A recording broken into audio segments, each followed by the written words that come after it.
अभी तक देखा नहीं, जो हमने अभी तक जाना नहीं, जो हमने सुना। हालेलुया। जब परमेश्वर ने इस संसार को बनाया तो उन्हें 7 दिन में ही बनाया और 7वें दिन विश्राम किया। इसका अर्थ यह है कि जब परमेश्वर ने बनाया तो उसे परिपूर्ण बनाया। तो हम जब प्रार्थना करते हैं 7 दिन का, तो परमेश्वर चाहते हैं कि हम परिपूर्ण हो जाए। जब उपवास के साथ परमेश्वर के समीप आते हैं तो अब हम परमेश्वर में परिपूर्ण हो जाते हैं, हम मसीह में सिद्ध हो जाते हैं। हालेलुया। 7 का अर्थ है परिपूर्ण, 7 का अर्थ है पवित्रता, 7 का अर्थ है परमेश्वर का प्रतीक और ईश्वर की उपासना जो हमें मसीह में उसके उद्धार में सिद्ध करता है और पवित्र करता है। हालेलुया। हम निकालेंगे यहोशू 6 अध्याय और उसका 1 से 1 वचन को पढ़ेंगे तो 1 का यहोशू 6 का 7।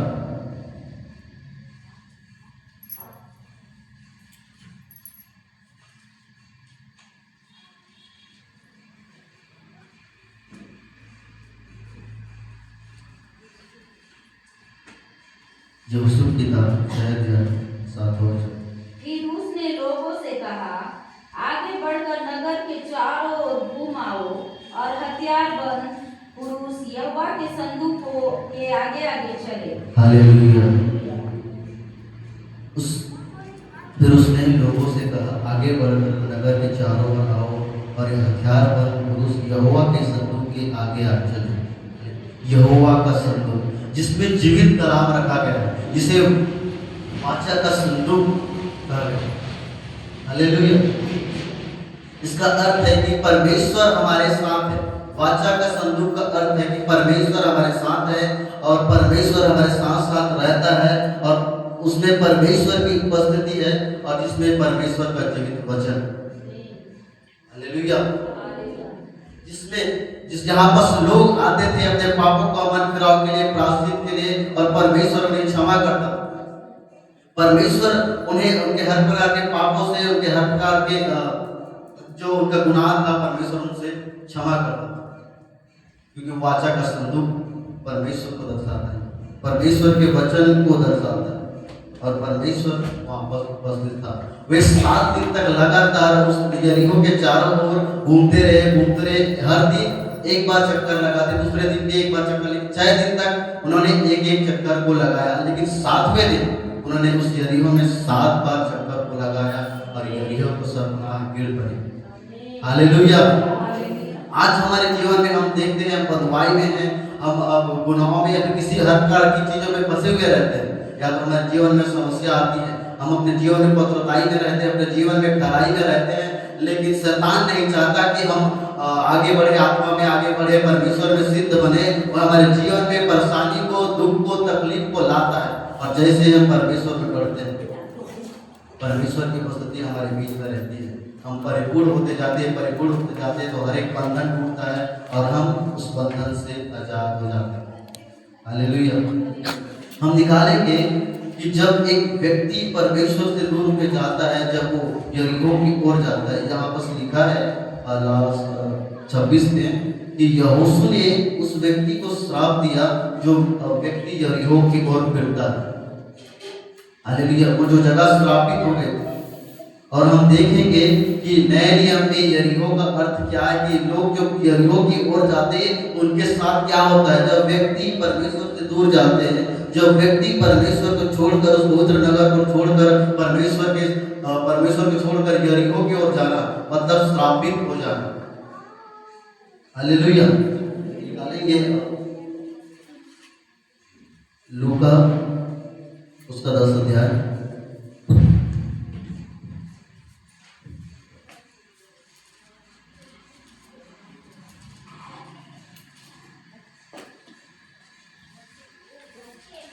उसका 30 वचन।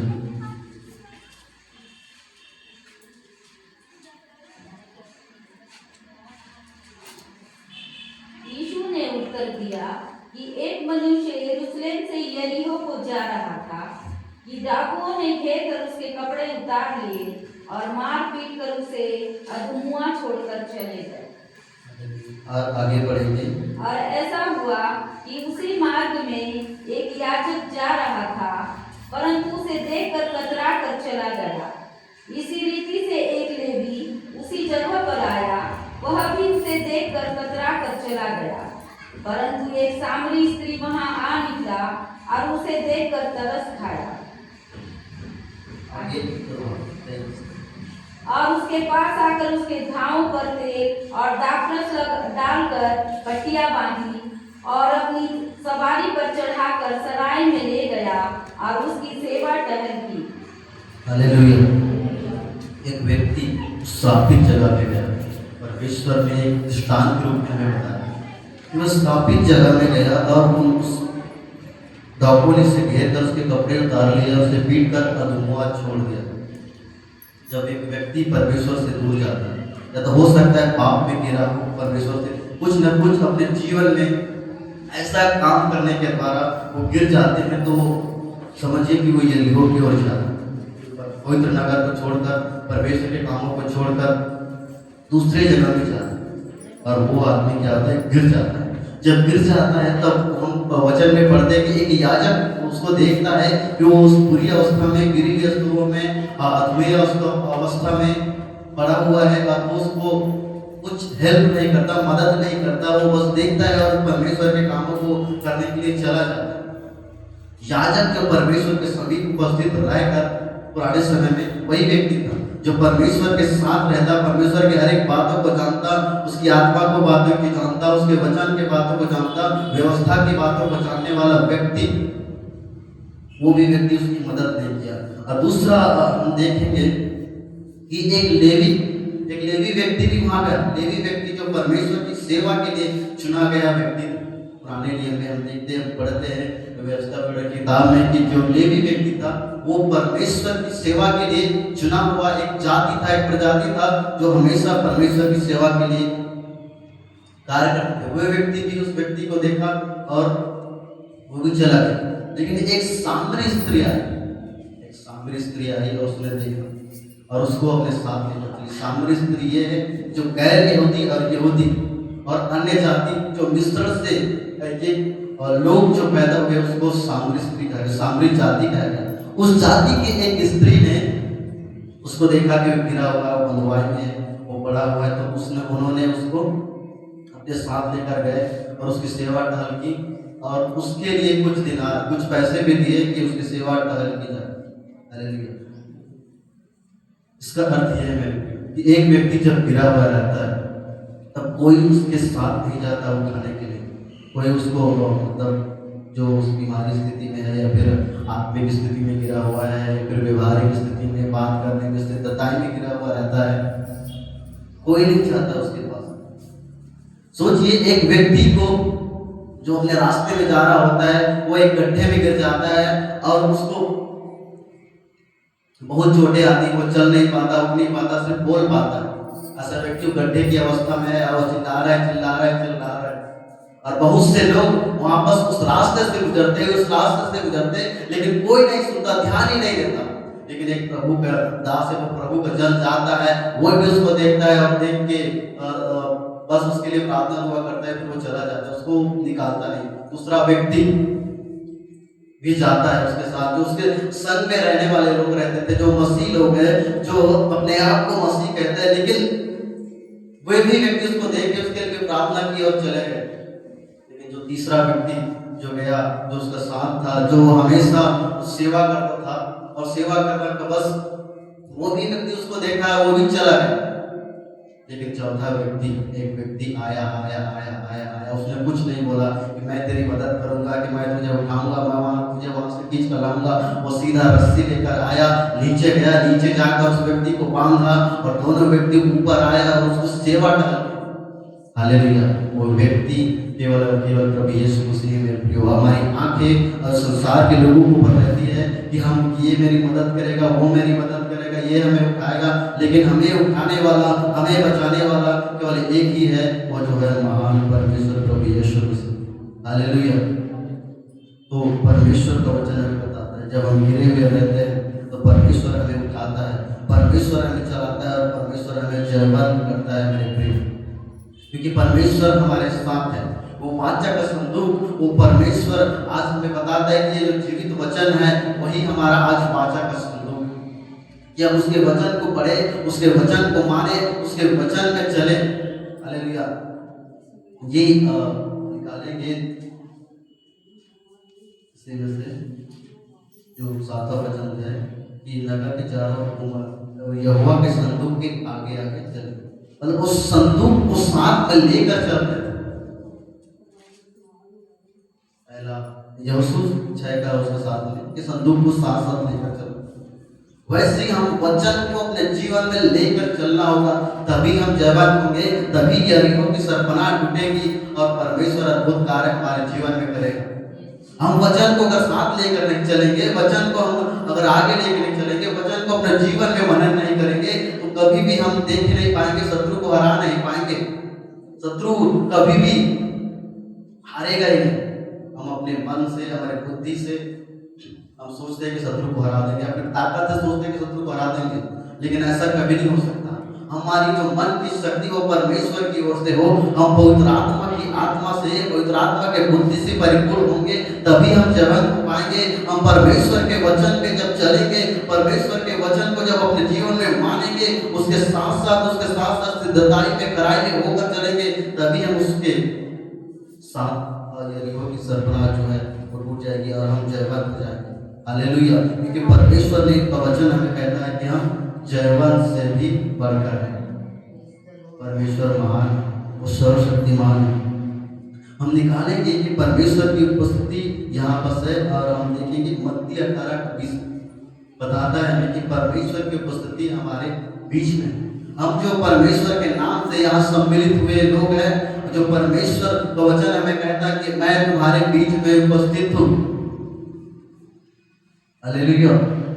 जैसा उस समय वाचा का संदूक परमेश्वर की उपस्थिति को दिखाता था, वैसे ही परमेश्वर का वचन और परमेश्वर खुद कहता है कि जहां तुम मेरे नाम से इकट्ठे हो, मैं वहां तुम्हारे बीच में हूँ। इसका अर्थ है कि परमेश्वर आपके और हमारे इस जगह में उपस्थित है मेरे प्रियो।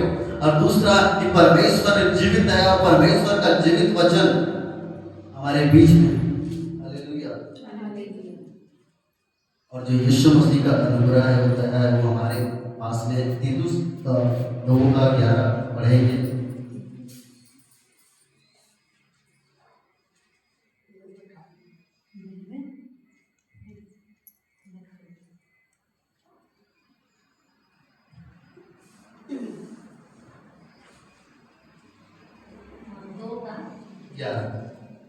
क्योंकि परमेश्वर का अनुग्रह प्रकट है जो सब मनुष्यों के लिए उद्धार का कारण है।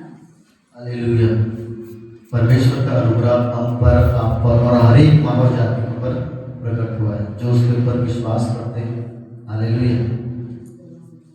उस समय अनुग्रह वो वाचा का संदूक था कि वाचा का संदूक के पास जाते और जो याजक होता था उसके लिए एक पाप बलि के लिए एक मेमना चढ़ाते। लेकिन अब इस समय है कि हम अपने पापों का अंगीकार करें, अपने पापों को पश्चाताप करें, पश्चाताप के साथ परमेश्वर के पास जाएं और परमेश्वर का अनुग्रह, उसकी दया हमारे लिए बहुत है कि वे हमारे पापों को क्षमा करने वाला परमेश्वर है। हालेलुया। उसके अनुग्रह से ही हम जीवित है, उसकी दया से ही हम जीवित है, क्योंकि उसकी दया, उसका अनुग्रह हम सभी के ऊपर हुआ है। अगर वह दया नहीं रहता तो आज हम खत्म हो जाते, आज हम मृत अवस्था में पाए जाते, हमारा नाम निशान ही नहीं रहता। हम मिट्टी, हम धूल थे और धूल में ही मिल जाते, हम मिट्टी थे और मिट्टी में ही मिल जाते। लेकिन परमेश्वर की ऐसा दया, परमेश्वर की ऐसा अनुग्रह हमारे जीवन में हुआ कि आज हम जीवित पाए जाते हैं। आज हम परमेश्वर की आराधना करते हैं, आज हम परमेश्वर की उपासना करते हैं, आज हम परमेश्वर को पुकारते हैं। परमेश्वर हमारी सुनता है, हमारे प्रार्थनाओं का उत्तर हमें देता है और हमें हर एक प्रकार से, हर एक बंधन से, हर एक जुगों से, हर एक श्रापों से परमेश्वर ने हमें छुटकारा दिया है। इसलिए आज हम यहाँ पर उपस्थित हैं मेरे प्रिय। हालेलुया। उसकी दया, उसका अनुग्रह हमारे लिए बहुत है। परमेश्वर सच में महान है, सच में परमेश्वर अपने वचन से बातें करता है और हमें सिखाता है और अपने आत्मा से हमें बातें करता है। हालेलुया। परमेश्वर इस वचन के द्वारा हम सभी को और हम सभी को अधिकारिक रूप से आशीष दे। सबको जय मसीह। आइए हम एक गीत सोमेल भाई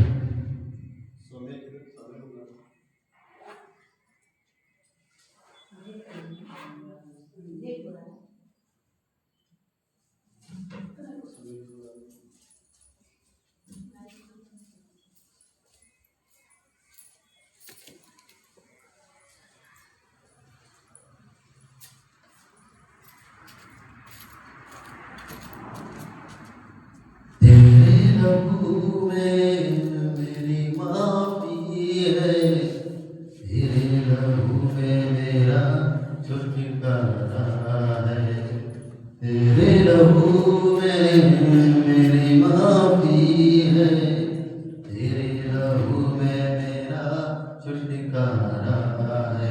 लहू लहू लहू मेरे यीशु का लहू, लहू लहू लहू देश की कीमती लहू, लहू लहू लहू मेरे यीशु का लहू, लहू लहू लहू देश की कीमती लहू। तेरे लहू में मेरी माफी है, तेरे लहू में मेरा छुटकारा है। तेरे लहू में मेरी माफी है, तेरे लहू में मेरा छुटकारा है।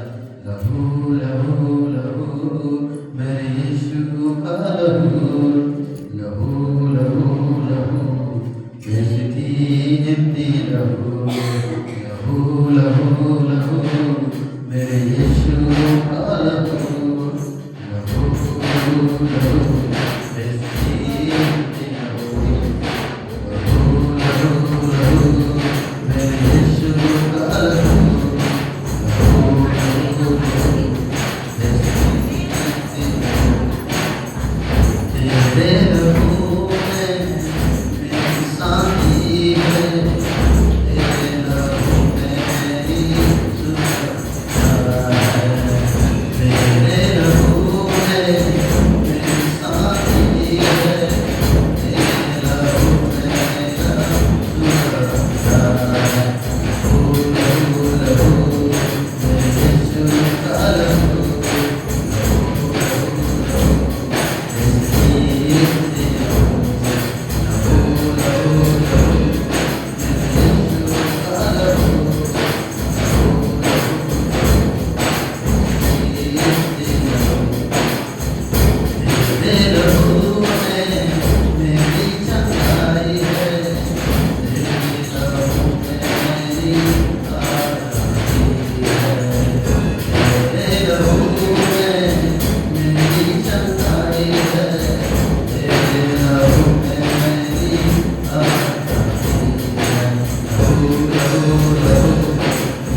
सुरक्षा है। तेरे लहू में मेरी शांति है, तेरे लहू में मेरा सुरक्षा है। लहू लहू लहू मेरे यीशु का लहू, लहू लहू लहू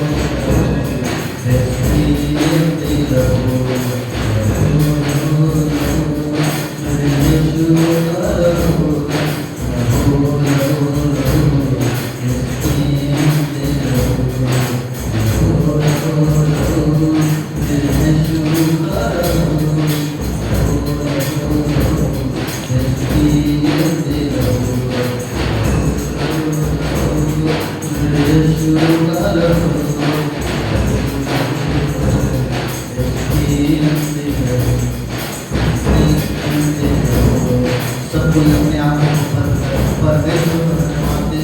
उस लहू की ओर निहारे, इस लहू में शांति है, इस लहू में सुरक्षा है, इस लहू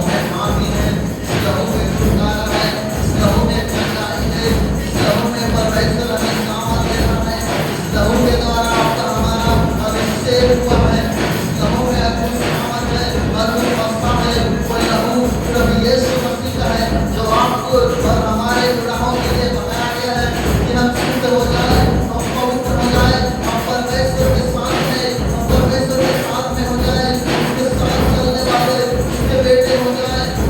हालेलुया। परमेश्वर महान है, करुणा निधान है। सच में परमेश्वर वह अद्भुत कार्य करने वाला है। उसके लहू के द्वारा हम जयवंत हो गए, उसके लहू के द्वारा हमारे गुनाह मिट गए, हम पवित्र हो गए, हम पाक हो गए।